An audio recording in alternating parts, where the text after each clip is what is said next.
effectively coordinating with the candidate security details, with state and local law enforcement, and with campaign event staff? So as part of the advanced process, Senator, as happened in Butler as well, there's a police meeting, and basically that initiates the advance. That's bringing in all the not only emergency management officials, but all the state and local law enforcement agencies that may have aspects of supporting or assisting in that advance and on that visit. The focus of that police meeting, one, is to exchange numbers and business cards, and then coordinate times for walkthroughs. There were walkthroughs of the Butler Farm site with local law enforcement agencies that were supporting that visit. And that was directly as a result of having that police meeting to begin the process of figuring out, dividing up the labor areas of responsibility. So what you're telling me is that at that meeting, the Secret Service, the first meeting led to the walkthrough that the Secret Service does with local law enforcement, and that at least some members or directors of the local SWAT team would have been part of that process? Well, as I understand it, the Beaver County, they were seconded to assist Butler, but the Butler ESU team were part of the advanced process. Okay. How many agents did the Secret Service provide to plan and secure this event, and how many people from state and local law enforcement agencies supported the security of this event? So in totality, between law enforcement, state and local and federal, there were 155 personnel at the Butler Farm site that day. All combined Secret Service, it's in the 70s. And then we had support from Homeland Security investigations that were providing post standards. And then we had approximately 70 or so various Pennsylvania state law enforcement. Okay, thank you. I want to go to one other issue before my time expires. You've talked today and in our secure briefing about the interoperability of the Secret Service's counter-drone capability, that it failed early on, and so it didn't catch the drone flown over the site by the shooter. First, what changes you've addressed this a little, but what changes is the Secret Service making to ensure that it has backup technology?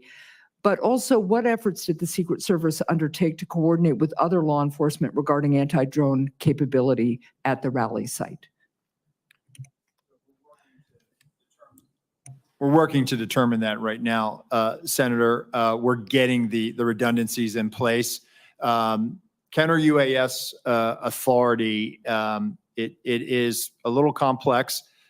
State and locals don't necessarily have this ability to do that.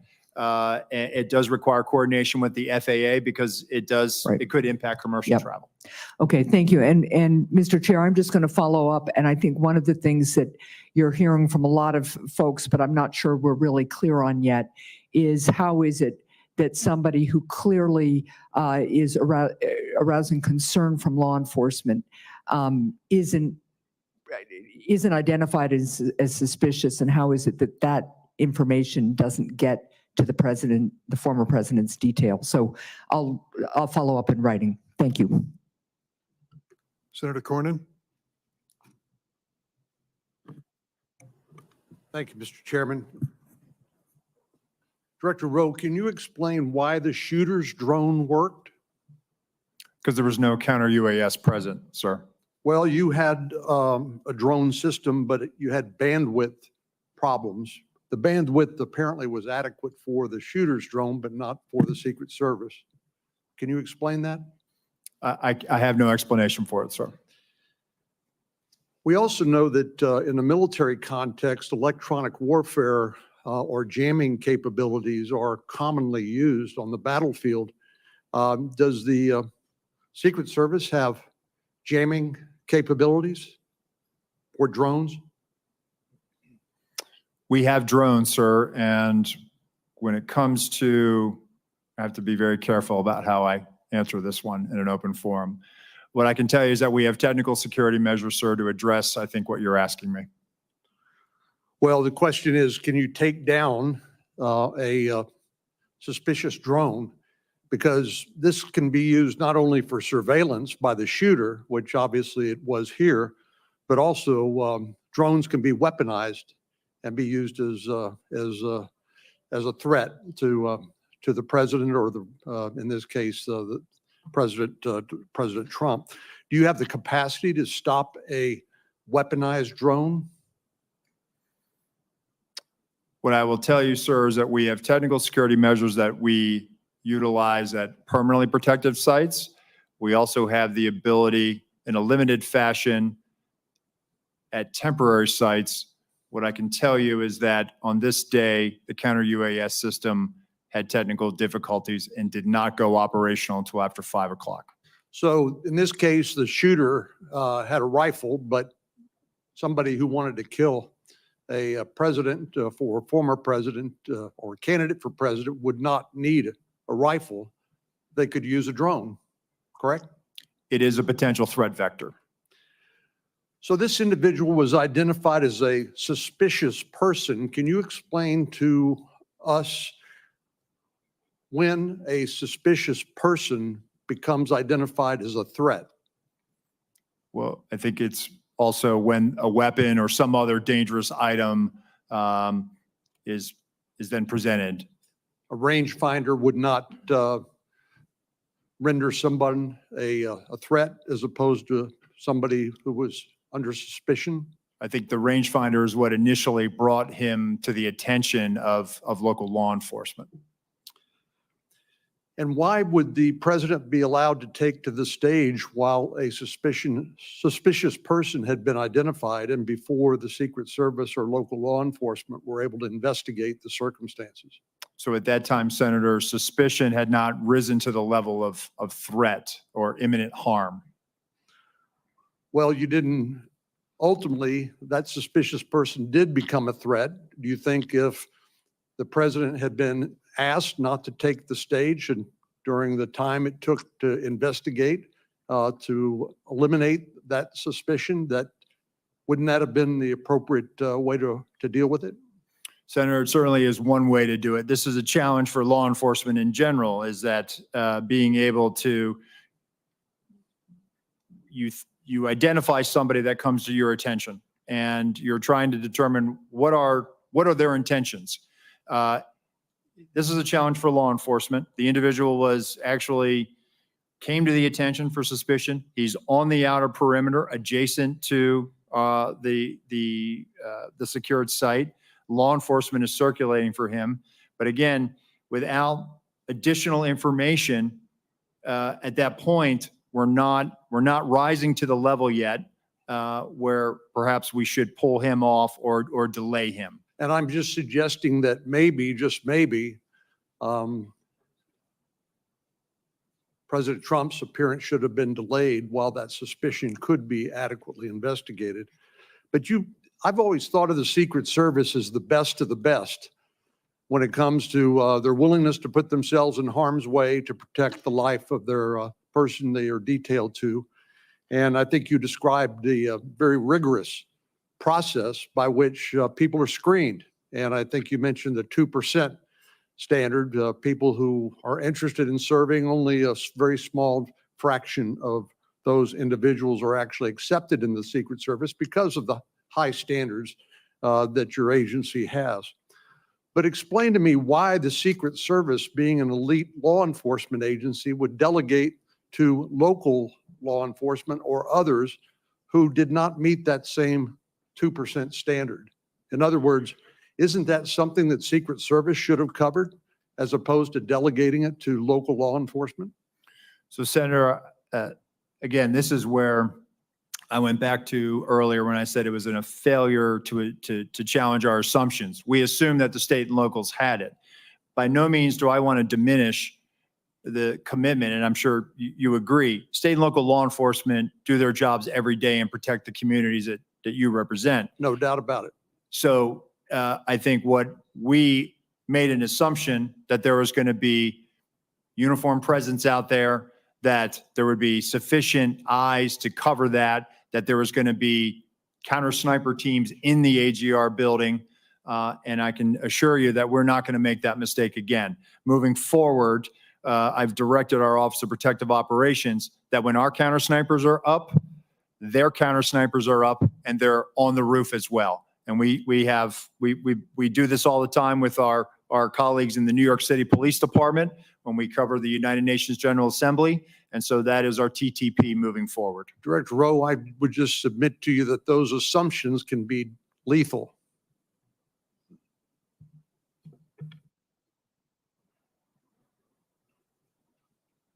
Senator Scott, you're recognized for your questions. Thank you, Chairman.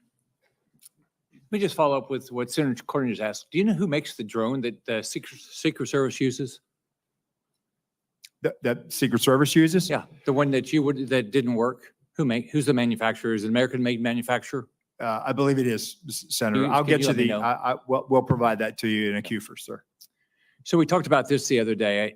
There's not, in our, very few times in history do our presidents get shot at. So you know that this is something that the American public is very interested in. So as Senator Johnson said, there's a lot of questions being asked. I was at church Sunday and 3 people came up to me and asked me if there was a second shooter. So there's all this information that's not, you guys are not responding to. When I was governor of Florida, I had 2 mass shootings. I had the Pulse nightclub shooting. I had the Marjorie Stoneman Douglas shooting, and we did 2 or 3 times a day, local, state, and federal law enforcement, FBI, everybody involved. We answered questions. What I asked you the other day is, why aren't you doing that? What you've allowed, what both of you have allowed, you've allowed the public to ask, assume the negative. And so which I don't get. I think you should have been doing, and I think you guys should have been doing all along, at least once a day press conferences. I think that you've got to tell the public what's going on. Having a hearing is really nice. But how often are we going to do this? You're clearly not going to do it here for another month and a half. So I asked you the other day, why aren't you doing press conferences? And are you going to commit to doing press conferences? I think what you all said the other day, you're going to ask Secretary Mayorkas and Director Ray if you guys could do those daily press conferences and start giving the public information. What's the answer? So Senator, that's why, one, I'm here today. I'm here today to provide information and answer those questions. And we are moving towards doing more frequent releases of information. And we are willing to do that press conference. And once we get through this hearing today, we are going to, in all likelihood, do one this week. Okay, so what's the commitment to the public that you're going to do press conference? Are you going to, it's what, 17 days? The information, we are sitting 17 days into this and I'm getting asked questions that I can't believe are true, but the public believes it's true. So what you all are doing is you're ruining your reputation, impact the integrity of the federal government. It makes no sense to me. So are you going to commit to, are you going to do it once a month? Both and the FBI, the same thing, not just you. What did Director Ray say? Did he say you couldn't do it?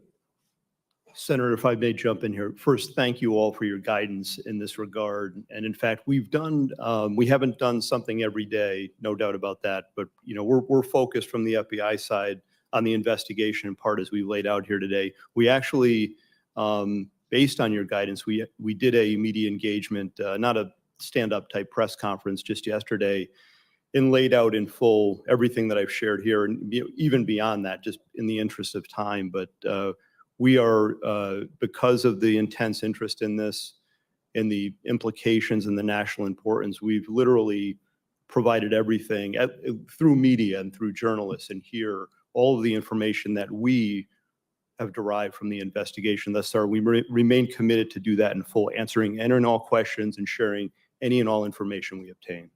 Do you guys realize the value of going in front of the press and answering all their questions?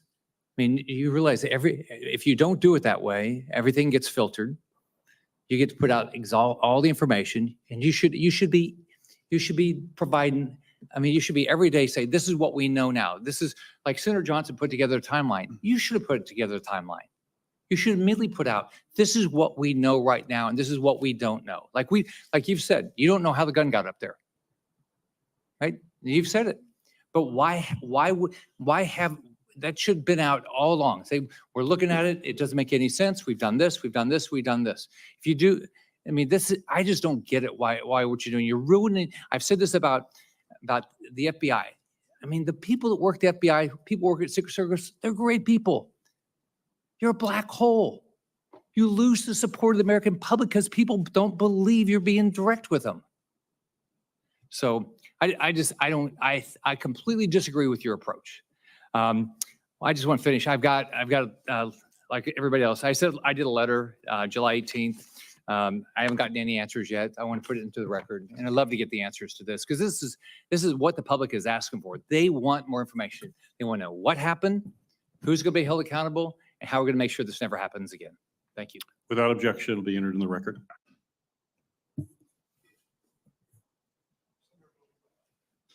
Thanks, Senator Mr. Rubin. Chairman. Thank you for being here to both of you, and more important, thank you for your professional dedication, your personal bravery, and your devotion to the ideals of law enforcement. I know for both of you, this moment is a painful one. And Acting Director Rowe, I've heard you speak in a private setting very emotionally and passionately about the need to take responsibility and take action that will assure accountability. And I know that you share a commitment along with Director Abate to full public disclosure to the maximum extent possible. We can make speeches at you, and I've made one myself in that private setting about the need for broader, fuller disclosure to the public, not just in press conferences, but in the course of your investigation about what you know and feel you can disclose without compromising your investigation. Let me ask you, last week, Senator Peters and Paul, along with Senator Johnson and myself, sent requests to both of your agencies to produce documents. We've only received a handful so far. Can you commit to when we can expect those documents? We will get them to you as quickly as we can, Senator. And Well, can we expect them this week? we will work to meet that deadline, sir. And when can we expect all the communications, the text messages that agents have sent to each other? Eventually, all of it is going to come out, as you know. When can we expect all of those documents? We will gather them up and get them to you, Senator.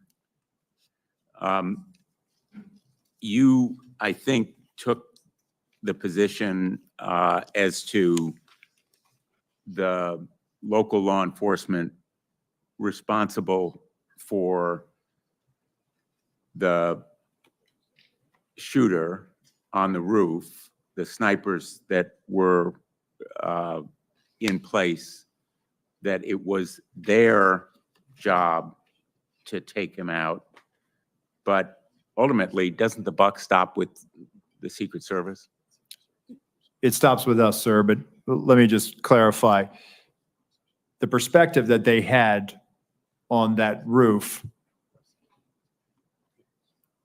when I show you the perspective from what our sniper saw, he's on the downside of that ridged roof.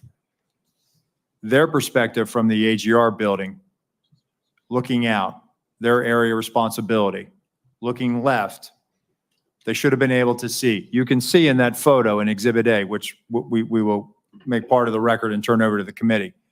He's already crossed over that bridge or the walkway and stepped up onto that roof.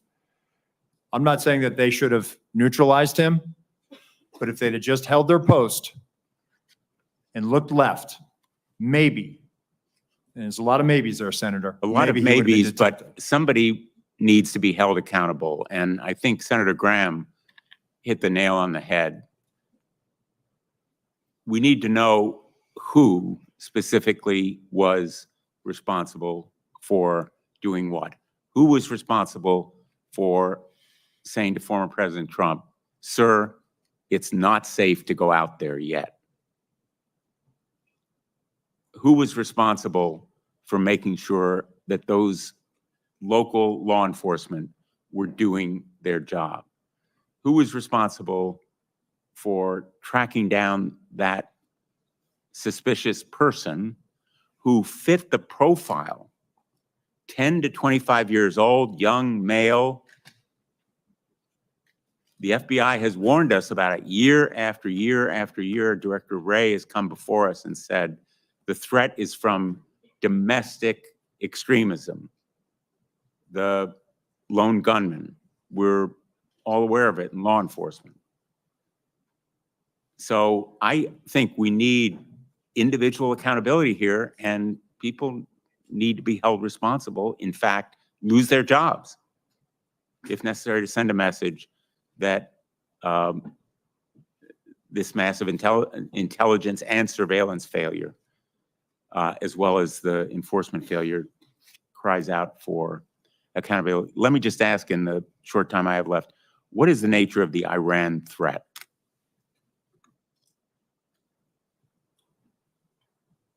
I'm sorry, Senator, could you repeat the question? What is the nature of the Iran threat, the threat to former President Trump that has been mentioned?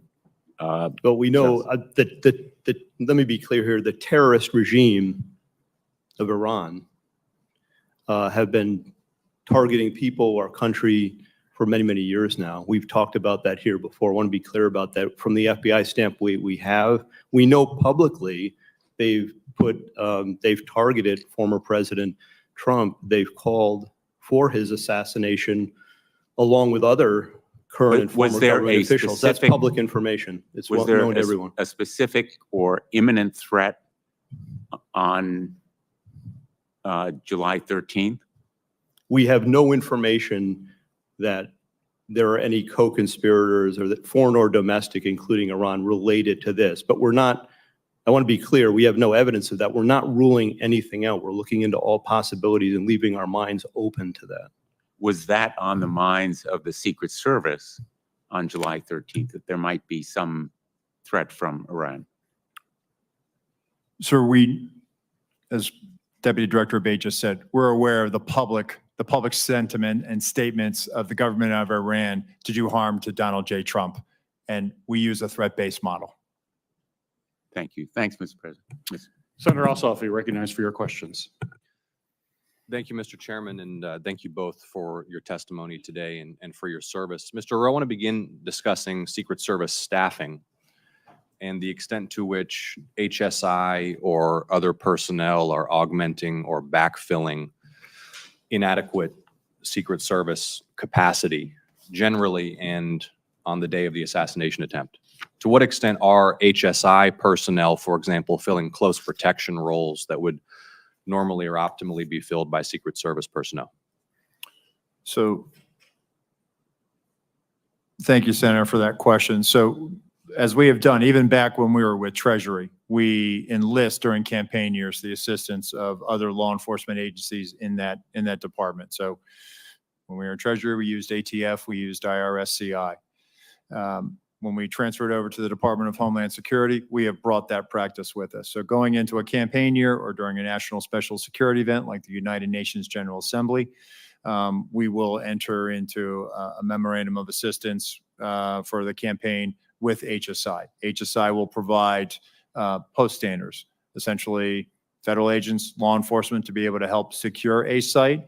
When it comes to close protection, the only time that we will utilize them is during a United Nations General Assembly, where they may be utilized to protect a low-level head of state or provide security at a hotel in New York City where those protectees are staying.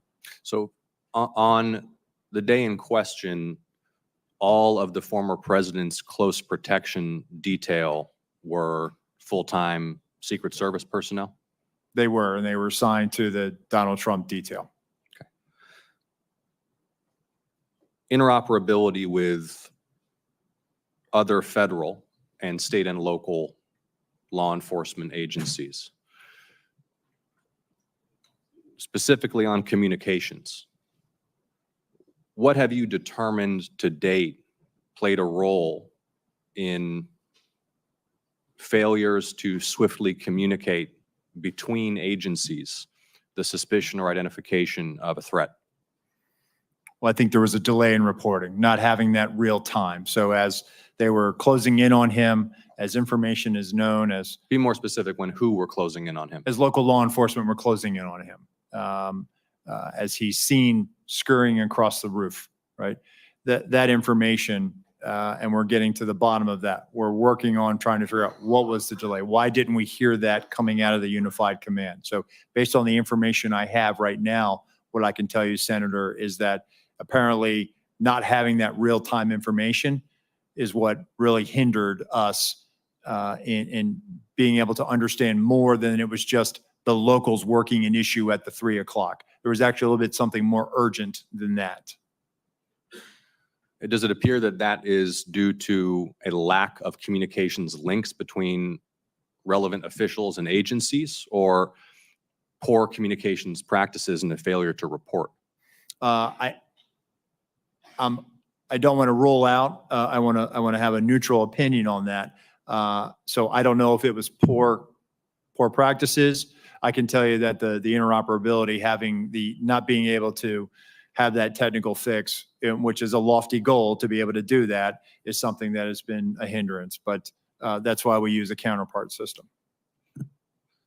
So there, in fact, is not the capability when an intergovernmental, interagency team is deployed to secure a site like this and to mount, if necessary, a quick reaction.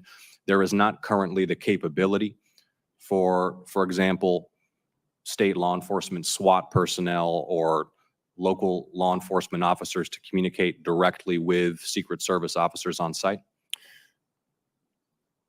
So technically you could do it, but it Okay. would take a long time to get it done. And for a 1 day or an 8-hour operation, it requires a lot. And it would be months of planning, of knowing that we are going to go to this particular jurisdiction and that we're going to need your frequencies, the keys, and we're going to need to load you into our radios, and you're going to be needed to load it into ours, and vice versa. Right. Well, this presents potentially, I think, an opportunity for the Homeland Security Committee. I mean, not just in an executive protection context, but any complex incident response, any counterterrorism, any natural disaster context. The inability swiftly to link personnel from disparate jurisdictions at the local, state, and federal level is a vulnerability for the nation, is it not? I would think, and based on my experience, being able to talk to other agencies in real time certainly would assist in that response. Mr. Chairman, do I have time for one more question? No, yes. Thank you. I know others have touched on this. One of the things that's been most baffling to the public has been the failure to fully secure this structure, which even to a layperson's uninformed eye clearly presents as a site from which an attack on the former president of this event could be mounted. And it had particular characteristics that made it even more of potential value to an attacker. Just walk us through one more time. Is there not an established doctrine or practice or checklist by which such sites are assessed for threat and determine whether or not to be within or without of the security perimeter? So, Senator, controlling high ground is something that is a must for us whenever we go into a location. Well, I know we're all eager for more information on why that task was not completed in this case. Thank you for your testimony. Thank you, Senator Ossoff. Senator Lee? Why was President Trump allowed to take the stage at 6:02 p.m., exactly 17 minutes after multiple suspicious person reports were provided, complete with photos and information suggesting that the assailant had a rangefinder, something that ordinary people don't use in this kind of circumstance? Senator, again, it was suspicion, not weapon, or there was never communication of that there was an individual with a gun or threat or other bad intentions. How many suspicious person reports did you receive that day? I'll get back to you on the exact number, but there were other individuals that came to the attention of law enforcement that day. Would President Biden ever be allowed on stage under similar circumstances with an unresolved set of multiple suspicious person reports provided, including indicating that there was a rangefinder involved? Senator, I can tell you that a suspicious person on the outer perimeter with local law enforcement attempting to locate would happen. But I would need more information as far as whether or not we would allow the president to go on or off. Again, for us, it comes down to weapon, a potential threat. Is the individual carrying an IED? Is there a weapon? Is there some other factor that now ramps up our attention to Understood. let's Understood. hold off on If this? there were 8 shell casings found next to the assailant's body, but he was neutralized after the first shot, where do those other shots come from? Where do the other shots go? As far as the assailants Yes. shooting? Yes. You wanna- So did the assailant get out 8 shots, or were those shell casings left from the day before? Where did they come from? The shooter, Senator, we believe fired 8 rounds.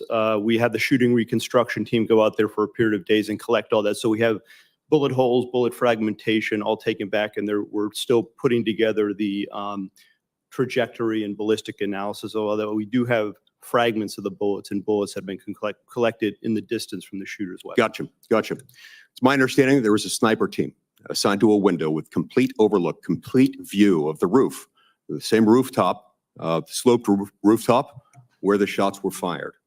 It's also my understanding, according to some whistleblower accounts, that post was abandoned. What can you tell me about that? Why was it abandoned? So I saw that from the colonel's testimony, sir, and it's something that I've asked and our mission assurance is getting to the bottom of. And there were two-man counter sniper teams from the locals that were in that AGR building. And so at some point they just left? That I can't, I don't have an answer for you on that, Senator, but it seems to me that if even one of them left, there should have been remaining some additional eyes left in that building. Yeah, that seems like something that maybe should be one of the very first questions you address. I'm actually surprised that you don't know that already, and I'd ask that you submit to us in writing what you learn as soon as you learn it. Will you commit to that? Yes, sir. What can you tell me about, well, let me just state this way. Multiple requests were made by Trump's protective detail and by Trump's campaign team to the Secret Service for additional resources. I'm told that those were denied. And as I recall, the Secret Service spokesperson initially denied that such requests were made and denied. Why not tell the truth from the outset? What were they trying to do there? So, Senator, I don't think there was any intention to mislead. Seems like a pretty material fact, doesn't it? I Will you- saw that report. Go ahead, Senator. Will you commit to me that you will submit to us in writing what requests were made, by whom, and to whom, and when they were denied? I will, sir. Okay. Look, at the end of the day, we're looking at a situation in which, at a minimum, people knew that this guy had a gun at least 2 minutes before the shooting happened. I want to know what you can tell me about what happened during that final 2-minute period where a whole bunch of people in the crowd saw and were shouting, "He's got a gun." During that 2-minute period, perhaps at the beginning of it, the local police started to climb the rooftop, and there was at least 30 seconds after which local police were able to personally observe the shooter with a gun, had the gun pointed at him. What happened during that time period, and why on earth was President Trump not removed from the stage at that moment? So again, Senator, the reason why President Trump was not removed was, again, we did not have anything more than locals working an issue at the 3 o'clock. Wasn't determined as to whether or not it was the same individual or not, and there was no report of The same individual as what? the same suspicious individual. Right, It was- but we've left the category of suspicious individual at that point. You've got a guy with a gun on a rooftop 136 yards away from the stage. You know that he's got a gun at that point. What happened during that time period that did not result in President Trump, his protective detail being notified of that, and him immediately being removed from the situation? Senator, what I will say, and then I'll turn it over to Deputy Director Abate. No information regarding a weapon on the roof was ever passed to our personnel. How is that even possible? Do you want to comment to that? Senator, again, I believe that information, and this is probably something my colleague can expound on, information that was in law enforcement, local law enforcement channels, but did not cross over and make it to Secret Service awareness. Senator, just to clarify the timeline, so the individual was first seen by law enforcement on the roof at about 6:08. We're still working to perfect the timeline based on the radio comms and all that.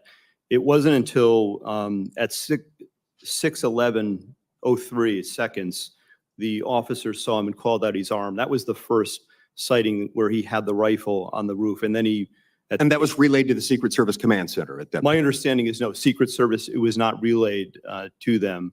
It's a narrower time frame, though. It's probably about maybe up to half a minute between the time he's seen with the rifle and when the shots are fired. But there's still time. At that point, if there were an open channel of communication in which they were able to tell him, he's got a gun, take him out. You could still take President Trump off the stage. You could have him duck. You could have the shooter neutralized. Do you not have a channel of communication by which they can say, gun, take him out? So again, Senator, that information stayed in state and local channels and did not make it over to Secret Did they not Service. consider that relevant? Who You're is saying they, that the sir? state, that you're saying that the local police didn't consider that relevant enough to pass along to the Secret Service? Sir, I think that they were in the midst of dealing with a very critical situation, and they articulated that over the radio, as I understand it. However, it was never relayed over to us. Thank you, Senator Lee. Senator Hawley. Thank you, Mr. Chairman. Director Rowe, can you put your first poster, your first demonstrative back up? Please put A up, please. Let's make sure everybody can see it. This is the photograph, I believe, that you took, your team took of the roof, the AGR roof. Yeah, that's the one. Okay, so from this vantage point, as the law enforcement who are in those windows, as they look left, they should be able to see the shooter clearly there on the AGR second floor roof. My question is, why is there not a Secret Service counter sniper on that roof? So Senator, we're, when we post up, our methodology is to look at things that can see in on our protectees so that they can provide that coverage. But why is there not a Secret Service counter sniper there with clear line of sight? That roof has a clear line of sight to the former president. Why didn't you put a Secret Service counter sniper there? The Secret Service's counter sniper role is to neutralize those threats that are looking in on us from where the protectee is, not necessarily You think this maybe you position. might want to revise that protocol in light of what happened here? They were protecting the principal, and I think in The principal got shot. Understand that, sir. So do you And- think you might want to revise the protocol? Let me ask you this. Who is the lead site agent who made the decision to leave the AGR building completely outside of the security perimeter? Who was that? Senator, I cannot give you that name. This person is operational. They're still doing investigations. They're still doing protective Have they visits. been relieved of duty? Senator, they have I not know been their relieved name, of by the duty. way. Why have they not been relieved of duty? They are still cooperating, not only being interviewed by the FBI, but also by our Office of Professional Responsibility. And we will let the facts of the mission assurance and any further investigations play out. Isn't the fact that a former president was shot, that a good American is dead, that other Americans were critically wounded, isn't that enough mission failure for you to say that the person who decided that that building should not be in the security perimeter probably ought to be stepped down? Senator, I think you're using the word decided, and I think we need to allow the investigation play out to So include. who did make the decision then? investigation. If it wasn't the lead site agent, who made the decision not to put that in the security perimeter? Senator, you're zeroing in on one particular agent. I want to find out exactly Yeah. what was the entire decision process. So I think Yeah. I want to be neutral and make sure that we get to the bottom of it and interview everybody in order to determine if there was more than one person who perhaps exercised bad judgment. Well, sure. My question is, why don't you relieve everybody of duty who made bad judgment? So yeah, you're right. I am zeroing in on somebody. I'm trying to find somebody who's accountable here. And we So will, you're telling me that the person who made the decision not to include this in the perimeter has not been relieved of duty? What about the person who's in charge of the interoperability of radio frequencies between local law enforcement and Secret Service. Has that person been relieved of duty? No, Senator, because interoperability is a challenge, is a greater challenge than just one person. On that day, we had a counterpart system. It failed As the person spectacularly. who made the decision to send Donald Trump onto stage knowing that you had a security situation, has that person been relieved of duty? No, sir, they haven't. Has the because- person who decided not to pull the former president off of stage when you knew that, in your words, the locals were working a serious security situation, has that person been relieved of duty? No, sir. Again, I refer you back to my original answer that we are investigating this through a mission assurance. And as opposed to zeroing in on one What more do or you need two to individuals, investigate we wanna to find out know? exactly what the What more do you decision-making need to process was. investigate to know that there were critical enough failures that some individuals ought to be held accountable? I mean, what more do you need to know? What I need to know is exactly what happened, and I need my investigators to do their job. And I cannot, people didn't do their I cannot put jobs. my thumb on the scale. Otherwise, What do you mean put your thumb on the the scale? objective, you're asking me, Senator, to completely make a rush to judgment about somebody failing. I acknowledge this was a failure of the Is it Secret not Service. prima facie that somebody has failed? A former president was Sir, shot. Sir, this could have been our Texas school book depository. I have lost sleep over that for the last 17 days, Then just like you fire have. somebody And to I will hold tell them you, Senator, accountable. I will tell you, Senator, that I will not rush to judgment, that people will be held accountable, and I will do so with integrity and not rush to judgment and put I people can't believe unfairly that you persecuted. are unfairly persecuted. Unfairly, We've got people sir, who are we dead. have to be able to have a proper investigation into this, Senator. You said earlier that you've got to make sure that your protocols are followed, and unless there's a protocol violation, people wouldn't be disciplined. I would just say to you, I don't really care that much about your protocols. I think if your protocols don't provide for the fact that when a former president is shot, when an American is killed, when other rally goers, innocent people who just showed up on the day, when they are shot at and critically wounded, if that isn't a protocol violation prima facie, you should revise your protocols. Senator, I think this is where you and I agree. This was a failure, and we will get to the bottom of it. Well, I hope you're going to do something about it. Let me ask you something else. The Real Clear Politics reports this morning that you were directly involved in denying additional security resources and personnel, including counter snipers, not just to this event, but over the last 2 years that President Trump's team repeatedly asked for these additional resources, and you personally were involved in denying them. Is that true? Senator, as I stated earlier, that is not true. So you never denied any resources to former President Trump's team? No, not me. No, sir. And not you personally. weren't involved in any of that? You No, were never sir, I involved was in the not. decision making? No, sir, I was not. Let me ask you just one or two other things here quickly. Well, whistleblowers tell me that in fact, law enforcement were stationed to be on that roof and that law enforcement abandoned their post because it was too hot. Is that accurate? Senator, I have heard that as well. Again, they posted up inside. And I think moving forward, as I said earlier, we're going to ensure that state and local counter snipers are on roofs. But do you know if someone was supposed to be on the roof? Do you know if someone was in fact? That's what the whistleblowers tells me. That may or may not be accurate. Do you know that to be the fact? Was somebody posted to the roof, local law enforcement or whomever? I do not know that to be a fact. Well, can I ask you why you don't know that? Again, Senator, we are looking at this, and they should have been on that roof. And the fact that they were in the building is something that I'm still trying to understand. I just want to express my frustration, Director, that 17 days or whatever it's been, that whistleblowers are telling us more than you are, and you don't know, you haven't ascertained if there was supposed to be law enforcement on the roof. That seems like a pretty basic fact. I'm also told that local law enforcement suppliers offered the Secret Service drones, and you declined them. Is that true? So, Senator, one, I've been very transparent and forthcoming. Your agency has not been transparent and forthcoming, so please, let's not go there. I have been forthcoming, sir. That remains to be seen. You've been on the job a few days. So far, you've fired nobody. Now, the drones. Thank you, Yes, Were sir. you offered drones? Senator So there Hawley. was an offer to fly a drone on that day. And why did you deny it? Again, I think the ability of local law enforcement to provide an asset, we probably should have taken them up on it if it was offered. Senator Cruz. Thank you, Mr. Chairman. Mr. Rowe, thank you for being here. I agree with what you said at the outset that the individual Secret Service agents demonstrated remarkable personal courage, putting their bodies in between the line of sight of the shooter and the president. That being said, the bravery of the line agents is quite different from the decisions of Secret Service leadership.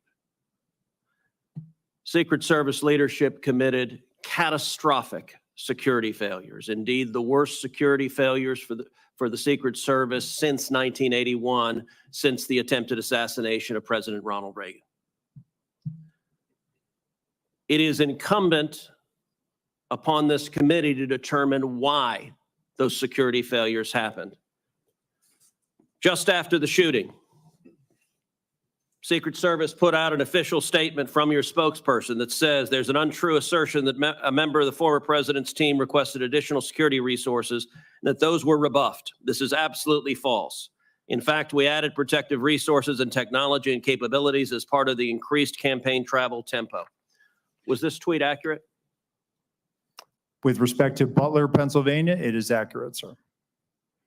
It is accurate that the Trump team had not asked for additional security and had not been rebuffed.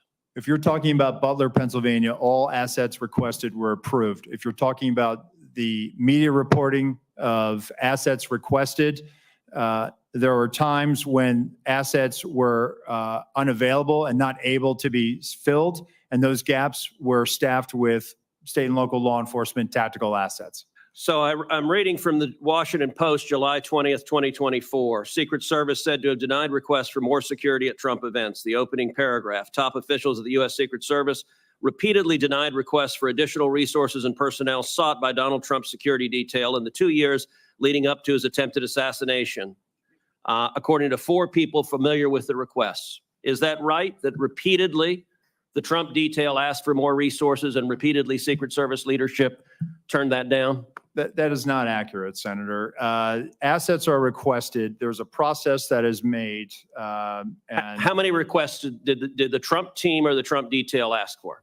I can get you that number in a queue. You don't know now. So I can speak to the ones that reported in the Washington Post, and we can go through them if you like. But you don't know how many requests there were. In general, how many requests since 2021 that the former Trump detail has made a request for assets? You've had 2 weeks. You had a spokesperson put something out that is false on its face. By the way, did you approve this statement when it went out? I don't know if I did or didn't, Senator. Has this spokesperson, is he still employed? Does he still have a job? He is still employed, Senator. So he lied on behalf of the Secret Service. He still has a job. Did your predecessor, the former director, did she approve this statement? Senator, our comms team, they send out statements. They do deconflict them and they put them out. Did she approve this statement? I don't know if she did or did not, Senator. And you don't know if you did either? I don't recall approving it, Senator. Will you commit to provide this committee in writing every written request for additional resources from the Trump campaign or the Trump detail and every response from Secret Service? Senator, I will commit to providing responses and getting you the information that you are seeking. Let me ask you something. And who makes the decision to deny those requests? Did you make that decision? Which requests? Are you talking about the ones that were in the Any of Washington them. Post? Yes. So the process, sir, is that a detail will make a request for either staffing, technical assets, that is handled between the field office and the detail. It goes up to a logistics office between our Okay, office so of there's a investi- bureaucracy. Is there a decision maker? It's not a bureaucracy, Give Senator. me It's the a person that's a process. decision maker. Is there one? Senator, it's a conversation. It's not just an absolute yay or nay. So let me tell you what I believe. I believe that the Secret Service leadership made a political decision to deny these requests. And I think the Biden administration has been suffused with partisan politics. Did the same person who denied the request for additional security to President Trump also repeatedly deny the request for security to Robert F. Kennedy Jr., whose father was murdered by an assassin and whose uncle was murdered by an assassin? Did the same person make that decision? Senator, what I will tell you is that Secret Service agents are not political. Okay, you're not and nor answering do my, they but you know what? allow. I'll get Leadership to your appointed by answer, the Senator, president, if you allow leadership me appointed to. by the president is political. I have a simple question, yes or no. Did the same person deny the Trump request that also denied the RFK request? That's a yes or no question. Senator, that is not a yes or no question. One, there is a process for a candidate nominee to receive protection. Does the buck stop anywhere? Does the buck stop anywhere? Bipartisan process So, that the Hill It's a participates in. bicameral, bipartisan process. What For camera? a candidate, You for are a not a candidate Congress. You don't have a protectee, camera. Mr. Kennedy submitted a request that was referred over to the CPAC. Okay, you're refusing to answer the question. Let me ask, because the failures on that day were catastrophic. By the way, is it true that on the day of the Butler event that Secret Service transferred agent from President Trump to the First Lady? No, sir, that's not true. That's been widely reported. It's not true. There was one airport agent that actually went on the manpower request for the Trump detail. They handled the arrival at the airport. What for is the First Lady what was the and relative size of the Trump detail compared to the detail that is assigned to the President or the First Lady? Senator, the former president travels with a full shift, just like the president. What's the so the exact same size? Is that your testimony that The- President Trump had the same size detail that President Biden has? On the day of in Butler, the agents surrounding him, it is the same number of agents surrounding the president today. There is a difference between a sitting president who also not only Hold on, has- you're using president in a way that is not clear. Is it your testimony that in Butler, Pennsylvania, Donald Trump had the same number of agents protecting him that Joe Biden has at a comparable event? I'm telling you the shift, the close protection shift surrounding. That's a That's yes what or you no. asked me, Senator, and I'm trying to answer it. You are not answering it. Is it the same number of agents or not?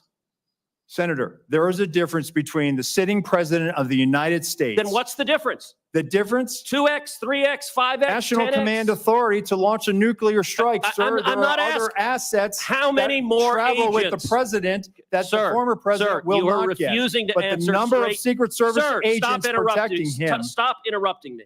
Go ahead, You are Senator. refusing to answer clear and direct questions.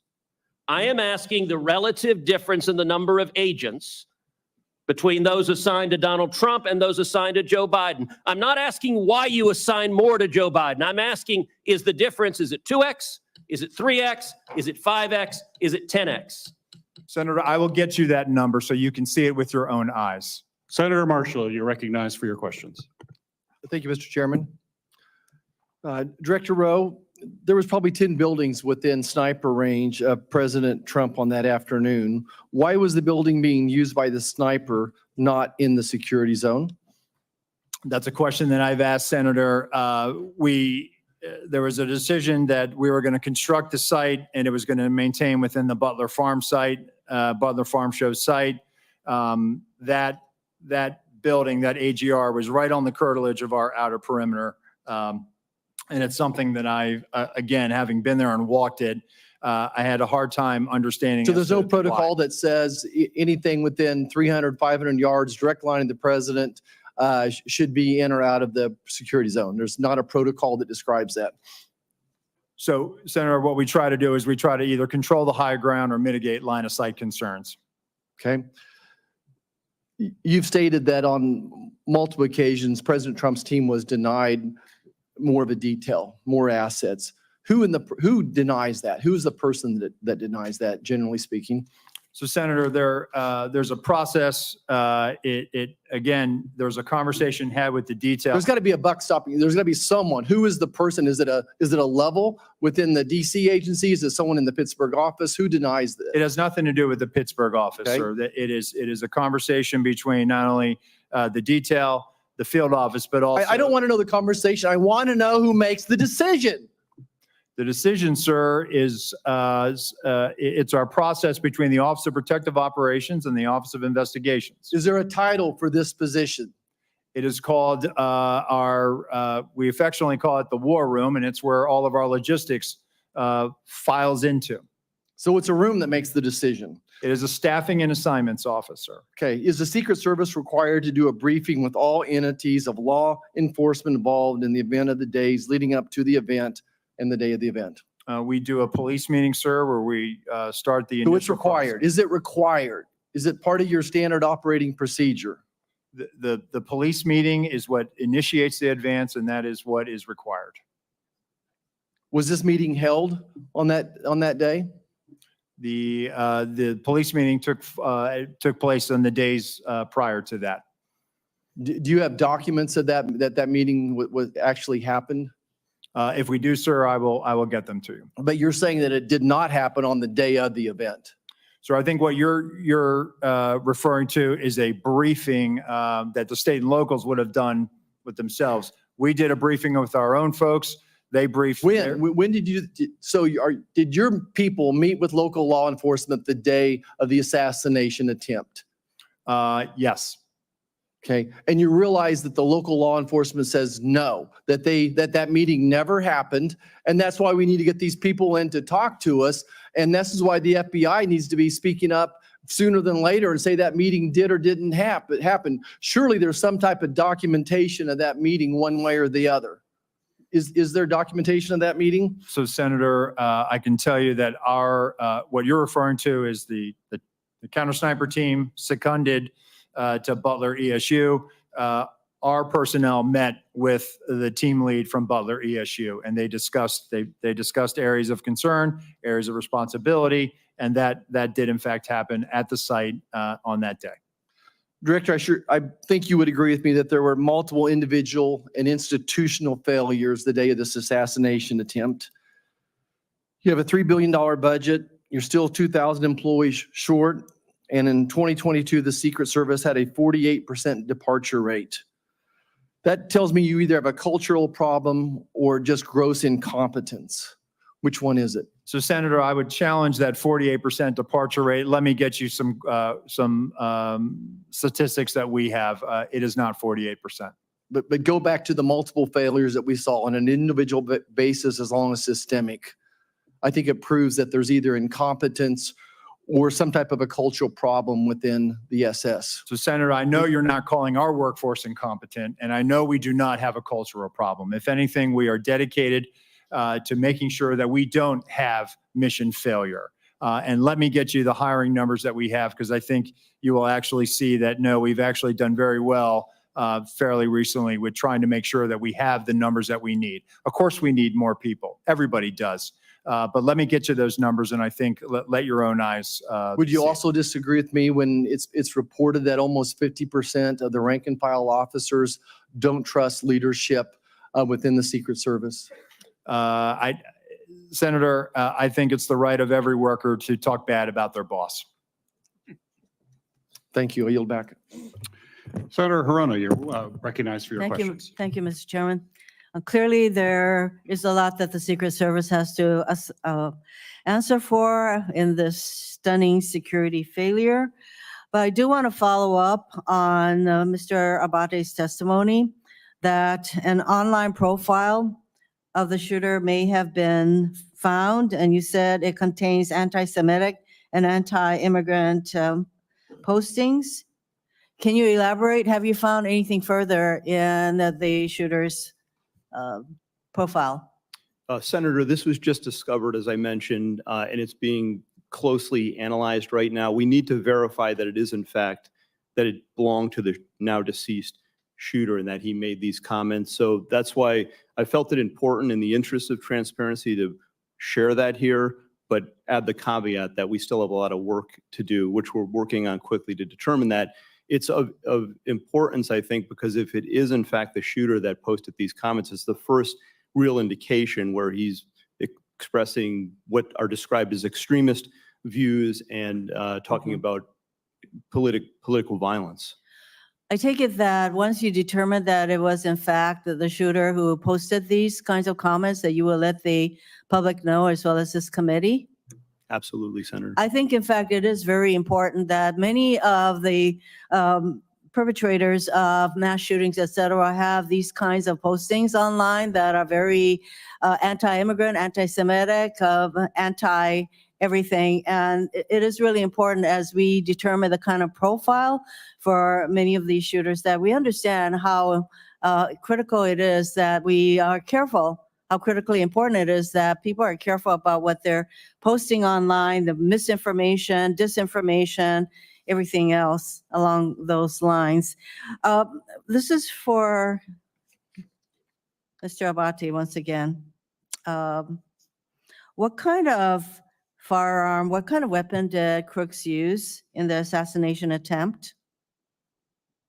This was an AR-15 style rifle manufactured by a company named Panther Arms.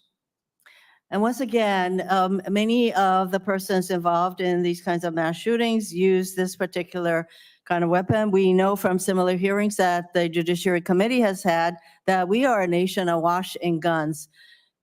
In your view, shouldn't we be doing more to prevent the easy accessibility of these kinds of firearms in our country? Senator, we're focused on collecting the facts here, and I'm not going to comment on something like that. Well, I know that that there is a hesitancy to ask about firearms and all of that, and I should think that as a law enforcement person that you probably have some opinions along those lines, but you don't want to articulate what to many people in our country. There's a causal factor here, the easy accessibility of guns, and I want to ask that question because I think it's important that the American people understand that we are a nation that is awash in guns, and we have more mass shootings than any other country, and yet we have been unable to pass the kind of laws that prevent these kinds of firearms to be easily available, that we have not done enough to promote gun safety in our country. And Mr. Chairman, I wanted to articulate that as the elephant in the room that nobody wants to address, including apparently our law enforcement officers. I am disappointed in that, but obviously we have a work to do to create a much safer environment and to prevent persons who have these kinds of ideological perspectives and who are, I would say, who have these kinds of profiles to have such easy accessibility to the kind of firearms that can cause mass death and destruction. Thank you, Mr. Chairman. Senator Langford, you're recognized for your questions. Chairman, thank you. Thank you to both of you for the testimony today. Director Rowe, future Vice President J.D. Vance was in my state this past week in Oklahoma City. I talked with some of the Secret Service folks that are there. They're doing a terrific job. I got a chance to be able to thank them personally for the tasks they're doing, and I know the Oklahoma folks in Secret Service, and they're very dedicated, incredibly sharp people on that team. So I know this is a challenge to all Secret Service. This is something every Secret Service agent wakes up every single day and wants to avoid. So please continue to be able to pass on our gratitude for the work they do every single day and for what's happening out there. I will, So sir. I appreciate that.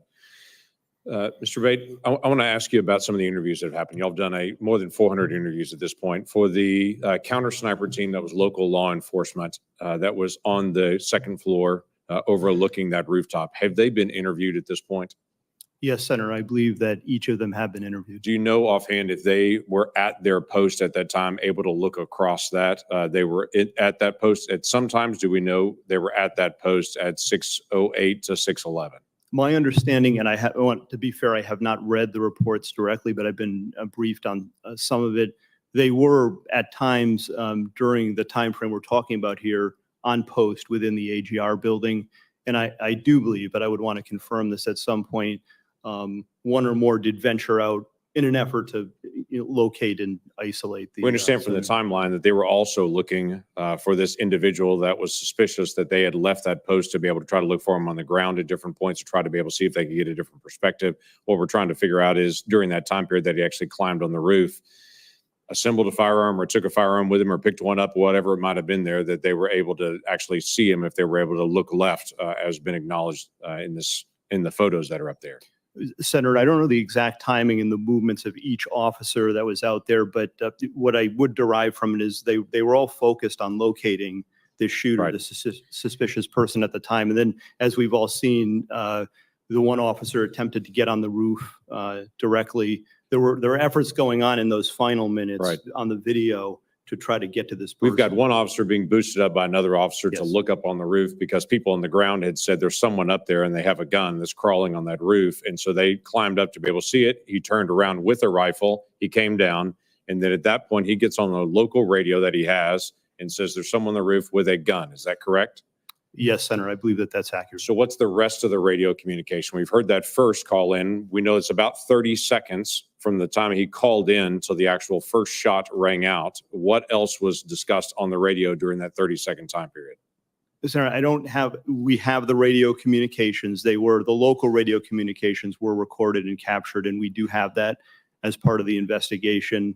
The key points to me, that local officer communicating that he sees the individuals, he's armed, that's at about 6:11 in some seconds, I think it's 3 seconds, and then he identifies it as a long gun at about 6:11 and 11 seconds. And the shots, which all happen quickly together, I believe happened within probably 30 seconds. So of that we're last- talking about over the radio because there's a command center there. Yes. Where all radios, including the local, as they're all being listened to try to be able to review. There's a statement that has the word gun in it that's coming out across the radio.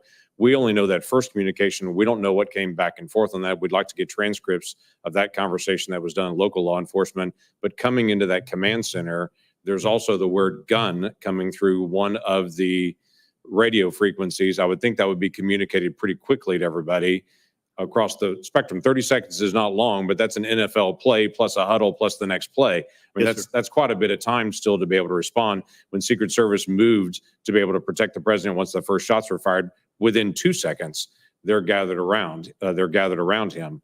So trying to be able to figure out where the word gun got lost in radio communication here and what else was said. Certainly, we will share the communications with you and the committees, Senator. I will note, just from my notes, there was effort within those minutes and seconds. Once the gun was announced, there's other communications where the local police are talking about deploying a QRF and responding, and that they've got the building surrounded. So it's not an avoid. I don't want to give you the Right, I misimpression. understand, but typically, I would assume for Secret Service, if they hear over the radio over something gun, they're moving to be able to protect the detailee, the person they're protecting at that point, the protectee, that they're moving pretty quickly at that point if that's what's actually coming out. And so that's what I'm trying to be able to figure out, how that didn't get communicated out to the people that were directly in front of the former president at that point. And the last question I'd have, I only have a second left, is just, was there any overhead drone? We've talked about counter drone, but any visibility that Secret Service had to be able to see the field and all the operation in their own ability? No, sir. And as was asked by another senator earlier, it appears that there was an offer by a state or local agency to fly a drone on our behalf, and I'm getting to the bottom as to why we turned that down. Okay, thank you. Senator Kennedy, you're recognized for your questions. Thank you, Mr. Chairman. Mr. Abate, am I saying your name right? Yes, Senator, thank you. You are the Deputy Director of the FBI, is that correct? Yes, Senator.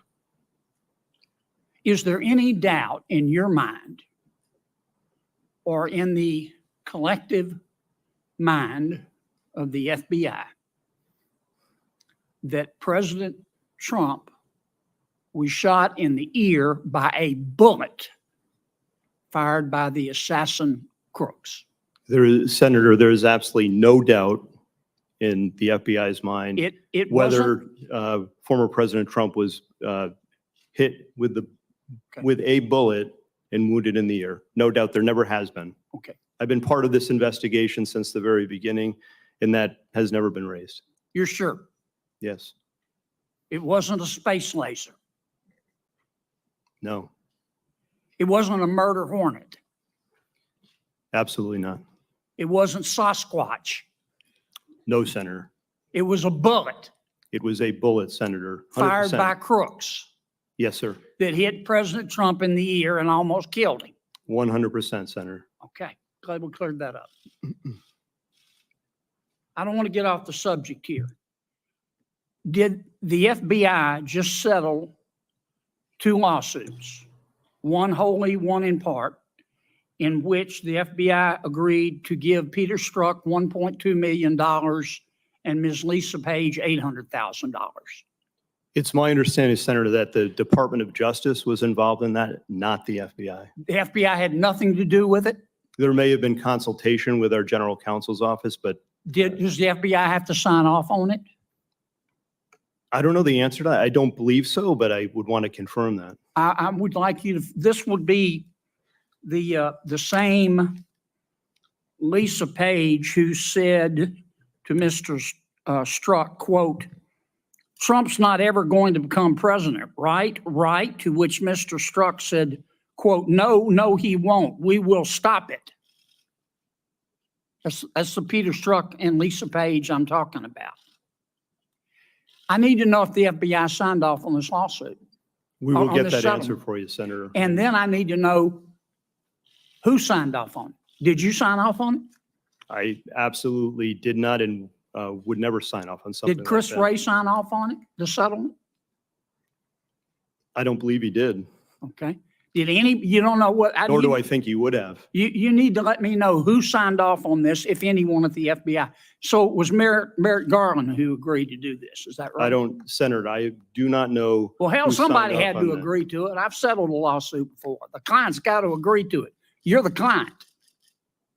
All right. Understood. I'm gonna direct in to the Department of Justice to All answer right. those Get questions. me That's- that information if you would. Mr. Rowe,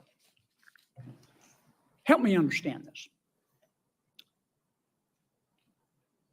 The assassin Crooks fired his first shot, as I understand it, at 6:12 p.m. He was about 150 yards away. It's been reported that the snipers, the government snipers, saw him on the roof 20 minutes before. Not 2 minutes, 20 minutes before. Is that correct?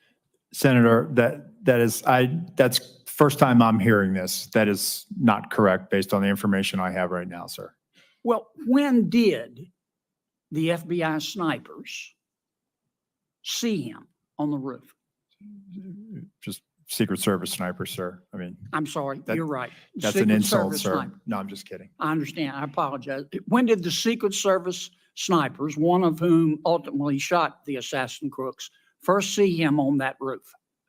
So, sir, immediately upon the shots being fired, our snipers, I know that, but when did they first see him? You got a guy lying on a roof. Yeah. You got snipers in an elevated position. They can look down on the roof. You got the guy lying there with a gun pointed at the former president of the United States. And they shot him. Good for them. He's now dead as Woodrow Wilson, and that's a good thing. I'm sorry. God forgive me, but it's a good thing. But when did the snipers first see him? as soon as he presented himself as a target and a threat to the president, sir. And when was that? He fires initially a volley, I believe it was 3 shots. No, he fired at 6:12 p.m. Yes, sir. Okay, that's the first shot. So within 15.5 seconds of the Here's first what- shot, he- he's Here's what neutralized. people are asking. Yes, sir. He was up, Crooks was up there. The snipers at some point saw him, Yes, sir. our snipers, because they killed him. Yes, sir. When did they first see him? It has been reported repeatedly that the snipers first saw him 20 minutes before. That's more than a quarter in an NFL football game. Yes, sir. You don't know the answer? So to I do that? know the answer, sir. I'm telling you that, What is the answer? no, when they did- did not see him. They only They saw never him. saw him. No, sir. Well, They did not. how could they not see the guy? How could they not see him? They're in an elevated position. They're checking rooftops. They're looking around. Yes, sir. There's 2 government snipers. How could they not see him? There he was, big as Dallas, lying there with a gun pointed at the president. How could they not see him? I believe he was obscured by that roof, sir. He did not pop up. The roof is flat with ridges. He's below the line where they would have seen him, sir. There is he did have concealment. I'm not going to say it's cover. He did have concealment, and then ultimately gets into firing position and fires. And within 15.5 seconds of his first shot, he's neutralized. I've gone way over. You gentlemen need to answer these questions. Mr. Deputy Director, get me that information about those lawsuits. Senator Rosen, you recognize for your questions. Thank you, Chair Peters, and Ranking Member Paul for holding this important hearing on the attempted assassination of former President Trump. I am grateful for everyone's service and dedication. However, it's critical that this committee get to the bottom of what happened that day so that we can prevent any future catastrophic security failures and ensure that nothing like this happens again. And so, Director Rowe, given that the event took place in a rural area, we've talked a lot about connectivity issues. Was law enforcement at a disadvantage due to a lack of or limited connectivity? And why has the Secret Service not adopted a dedicated satellite-enabled Wi-Fi connection, which would facilitate integrated communication, enable device connectivity to include drones, and allowing for the sharing of real-time intelligence? So Senator, thank you for that question. So based on what I've seen, that radio connectivity, cellular was an issue that day. With respect to the satellite broadband, that is something that I've tasked our CIO, and then we're getting some support from the Department of Homeland Security on. So we will start to leverage whatever asset we have to ensure that connectivity. Well, I can tell you that we have those SEER ratings in Homeland Security, those special event ratings that we have for things like the Super Bowl. We have it a lot in Las Vegas, and they do bring these mobile units to be sure that we have all the dedicated Wi-Fi cell service and integration that is absolutely necessary for securing a huge event. And so I look forward to hearing about that. Thank you. I want to talk a little bit about intelligence for lone wolf actors, because although we have not been made aware of any specific intelligence the Secret Service or others had in the shooter before the event, we do know that we have intel on Iranian threats against the former president. And so again, Acting Director Rowe, could you talk to us about how you utilize intelligence collection as a way of mitigating threats from state actors like Iran compared to what you do, compared to lone wolf actors, what it seems to be like the attempted assassin that we have here in Crooks. And so, and what are the specific challenges with the intelligence collection as a mitigation tool against lone wolf actors versus state actors? So Senator, first, let me preface by saying the Secret Service is not a member of the intelligence community. However, we are their biggest consumers of information, and we receive that information regularly, especially as it pertains to our protective mission and the people that we protect. We have embeds with the FBI through their National Joint Terrorism Task Forces. Our agents are basically embeds and are able to not only receive information, but also follow up on investigations that may have a nexus or a direction of interest towards one of our protectees. We have an excellent working relationship with the FBI. We have an excellent working relationship with the intelligence community. We are not collectors.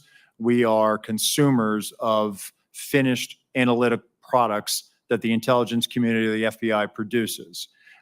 We ingest them, and then we use that to adjust our protective posture. And we do this daily, weekly, all of the time. And it's not only for protective, for protectees, but also the events and sites that we protect on a permanent or temporary basis.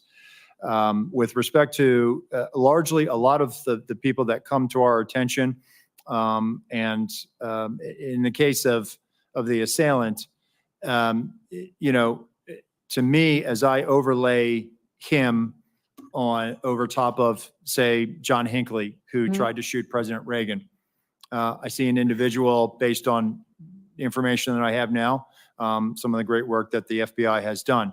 We have an individual who's a loner. We have an individual who was focused on Donald Trump and Joe Biden. Hinckley traveled the 80 campaign, and we know that he followed President Carter. It just, on March of '81, he happened to show up in Washington, D.C., and he saw an opportunity to try to attack President Reagan. So when it comes to the Secret Service, and 1981 was a watershed moment for us. We have people that are, for whatever reason, fixated on carrying out an attack against the President of the United States or one of our protectees. And in this instance, you have the assailant who was a loner. Obviously, he was researching. He had researched the Democratic National Convention. He had researched and Googled or used a search engine about the president, the former president. And so I think he had moved towards an idea that he was going to try to do something. And so when I look at this, we don't have a challenge with the FBI or the intelligence community. I think what we always try to wrestle with is trying to line up and see people as they're starting to head down a pathway towards violence. And it's something that we have spent a lot of time and resources in with our National Threat Assessment Center to try to gain a better understanding so that we can help our agents in the field as they're doing these protective intelligence cases and these investigations to be able to make a determination, is somebody generally a threat, or do they need mental health, or do they need some other type of service? Thank you. I appreciate that. My time's over. Thank you, Mr. Chairman. Thank you. Senator Cotton, you're recognized for your questions. At the outset, I want to express, as many members have, as President Trump did, the admiration and respect for the bravery and skill of the officers who were on site that day, Secret Service officers, as well as all the local law enforcement. As it happened, my 9-year-old son was watching with me that afternoon, and it's hard to get him to turn away from it. And he asked who all those men and women were who jumped on Mr. Trump. And I said, in layman's terms, those are his bodyguards. And he said, what are they doing? I said, they're protecting him from a bullet. And he said, actually? And I said, yes. He said, for real? And I said, yes. And it was hard for him to process that. But as a reminder, I told him that there are men and women in the Secret Service and law enforcement and the military who are willing to die for our country. And it's an important lesson, I think, that everyone should take away from this, that you had very brave men and women on the ground there who were doing their job to protect this country, to protect a former president and a nominee for president, as they do every day for so many other protectees. Obviously, there were failures in the planning and preparation for this event. Mr. Rowe, we've heard that the shooter had a golf rangefinder. Was that not on the list of prohibited items at an event like this?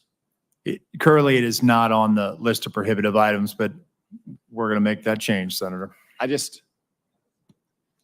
John Kennedy can't get into an LSU football game with a flask. Yeah, I can. Well, he probably can, but he's not supposed to. It just seems like common sense that you don't need a laser rangefinder at an event like this. And it feels like that a lot of that was just the lack of common sense being exercised. Are officers not empowered on the front line to use common sense to say, like, if a guy has a laser rangefinder, he should be detained or at least stopped, and that's why he's carrying it around. If you have a building like this that's not secure from 150 meters away, someone, even the front line, lowest level, most junior officer, should be able to kind of like send up the red flag immediately and say, like, we need to halt everything right now and figure out what the hell is going on. I mean, do officers not feel empowered to use that kind of common sense? I would hope they would, Senator. I can tell you from our uniform division officers that run our magnetometer screening, they do a tremendous job. And even though something may or may not be on the prohibitive items list, they are well trained and they do exercise that good common sense. And you want this important message. Okay, I want every one of your officers all around the country to hear that their acting director wants them to exercise common sense. It doesn't have to be policy or protocol or procedure. They should exercise common sense. Thank you for that. So it was reported right before Ms. Cheadle's hearing last week that, in fact, President Trump's detail had requested more resources and those had been denied. She said that she did not deny those resources. You've testified this morning that you did not either. So who did? I mean, the Secret Service is not the post office. It's not this vast bureaucracy. Right. Like, I'm not surprised to hear that you knew the counter sniper. It's a small agency and you have a lot of career officers. Like, surely you've gotten to the bottom by now of on whose desk this request landed and who denied it. So, Senator, sometimes when they make a request, they may not have the asset available. For example, there may be, instead of the detail may say, hey, we want 15 magnetometers. What we'll look at it based on what the event size, we'll say, hey, listen, we're going to send 10 based on our protocols of screening so many. We have a flow rate of how many people we can put through.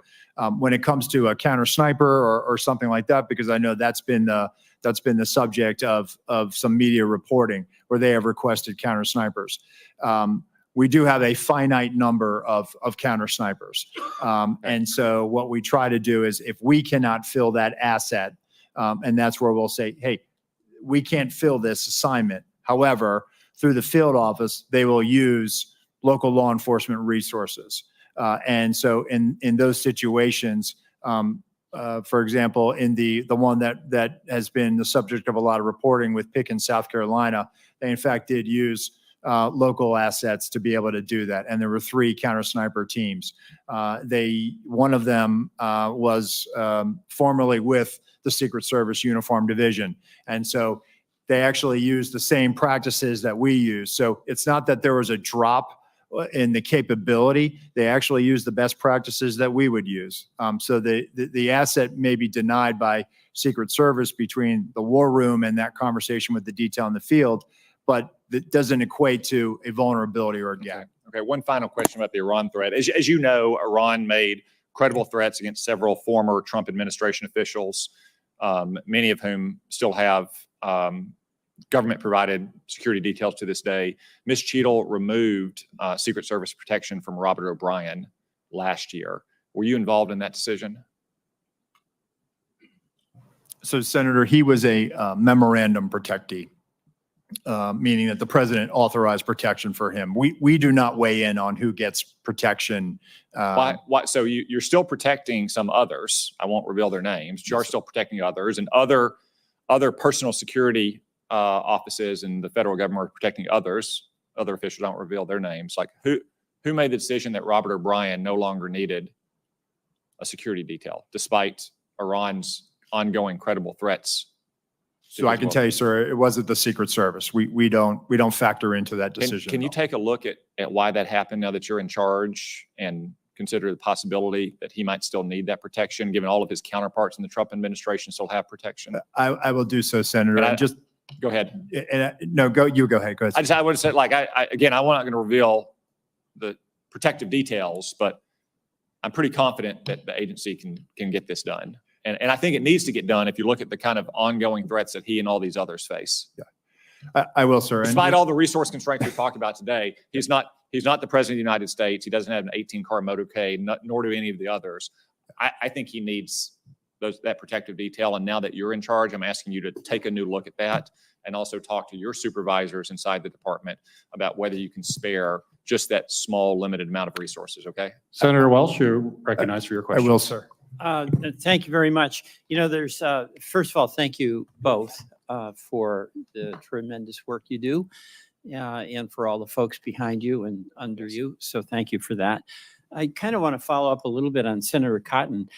You know, there's 3 issues that have been raised. One is the selection of who gets protection, and you've addressed that just now. The other is whether it's a budget issue, which I don't necessarily think it is. But then there's the operational question. Was this an operational failure? And it appears to me that's where the focus should be. And one of the issues on the operations is the capacity of people who are part of the team, both Secret Service and also the local law enforcement, their capacity to act on what they see. And this is what Senator Cotton, I think, was talking about with common sense. You know, you mentioned that the sniper was authorized immediately to act. He wasn't checking in with anyone, right? And he took out the shooter as quickly as he could.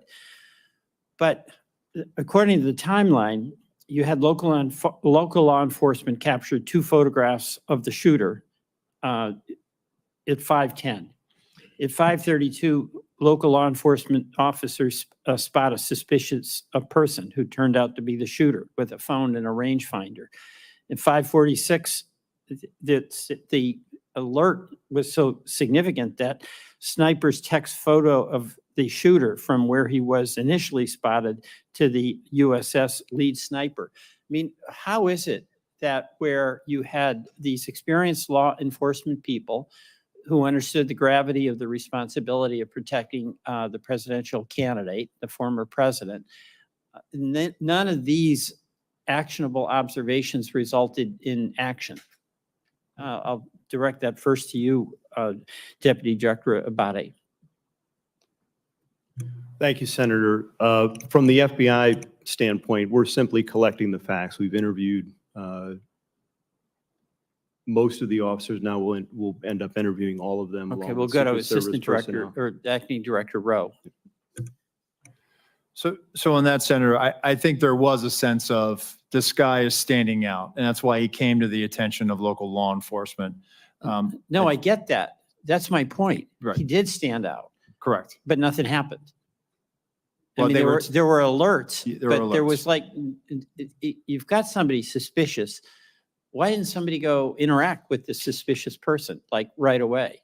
And they were attempting to locate him. I can't answer that question as to why, if they took a picture of him and they thought he was unusual, suspicious, not acting normal, why there wasn't. And I think, again, there was probably an assumption on the part of that officer that took that picture that, oh, some uniform or somebody will go eventually and walk up to this. Well, see, that's what seems like an operational failure. Somebody else will do it. So is the responsibility of an officer to alert some other officer that they think somebody might be suspicious, or the first officer who sees a suspicious person can take the next step to actually engage that person or talk to someone very, very close to it and say, engage that person. And this guy was wandering around for quite a while.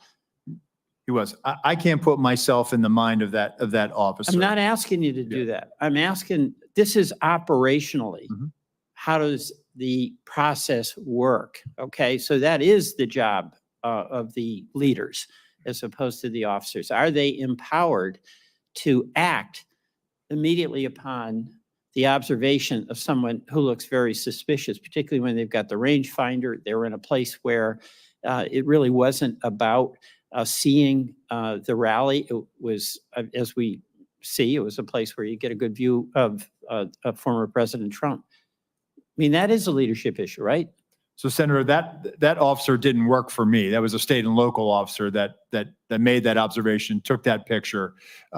So I can tell you from the Secret Service perspective, and we do this routinely, is that when people come to our attention, we locate them, we go up, we do a field interview, or we try to do a All right, then consensual that's the encounter. operational thing I'm talking about. If you do it within Secret Service, you all are in charge. And you are relying on local law enforcement assets. Those folks, and they did their job here up to a point where they identified this person, passed information along, but nobody acted. The empowerment to that local officer, I would think, has to come, be transmitted through the Secret Service, maybe in the earlier briefings, but where you say, folks, you see somebody suspicious, you engage that suspicious person. I don't disagree, Senator, and it goes back to my comments at the beginning of the hearing that we need to be very direct to our local law enforcement counterparts so that they understand exactly what their expectations. I yield back. Thank you very much, Mr. Chairman. Thank you. Senator Tillis, you're recognized for your questions. Thank you, Mr. Chairman, Mr. Abate, Mr. Rowe. Thank you for being here. Mr. Rowe, do you have a picture? I was watching your testimony earlier. Do you have a photograph of the vantage point from the Secret Service snipers? I do. Let's see. And there were two, is that correct? Yes, sir. Stage left and stage right. Okay. And I don't know if you have a vantage point of both of them or not. I know you had one for the one who ultimately shot the. That's the vantage point of the sniper who neutralized the assailant. Okay. Well, is it a similar vantage point for the other? Would they have also been impaired in terms of actually seeing him until he popped his head up?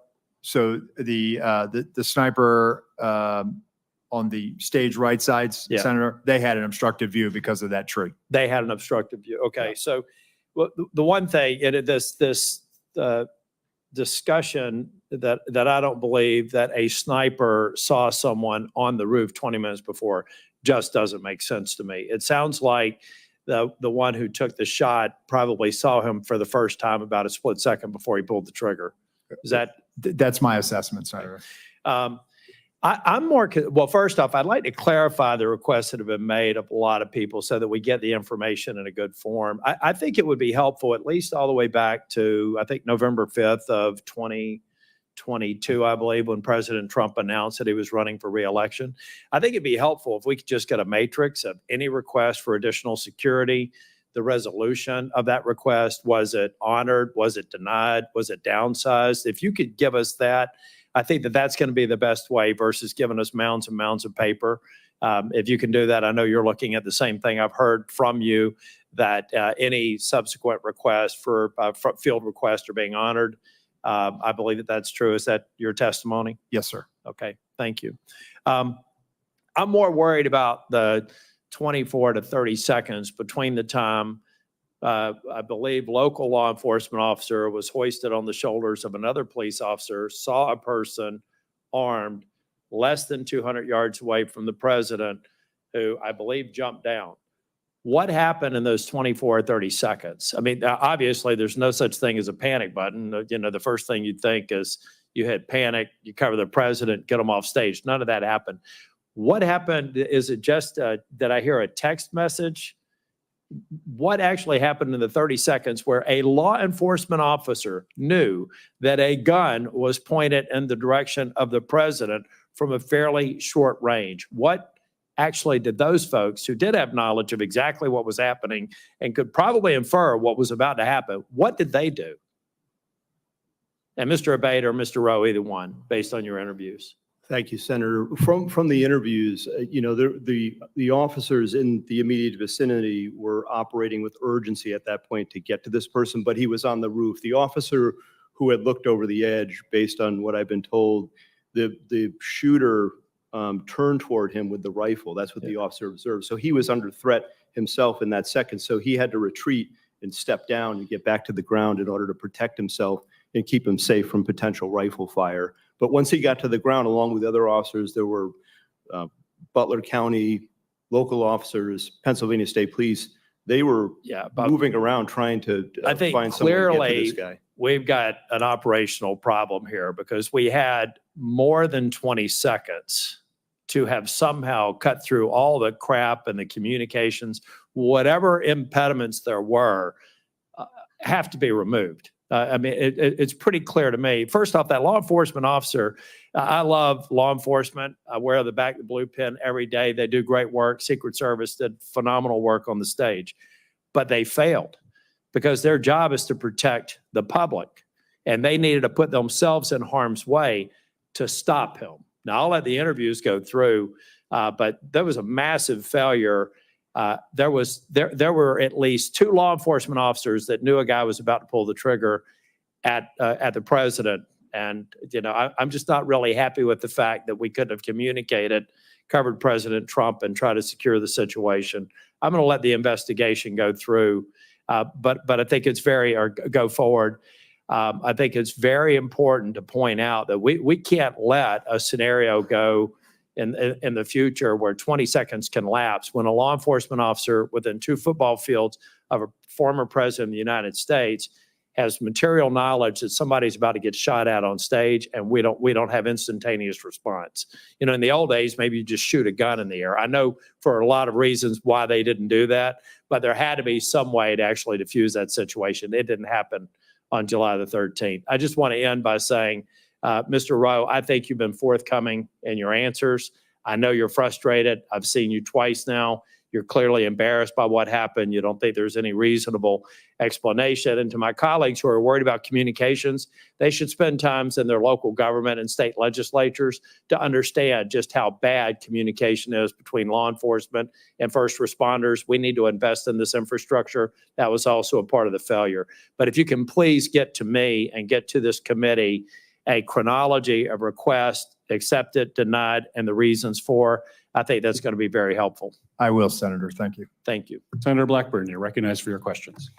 Thank you, Mr. Chairman. Thank you to each of you for your patience and for being here today. Director Rowe, I want to come to you first because a counter sniper has decided to speak out about the culture at your agency, and I think it is very telling.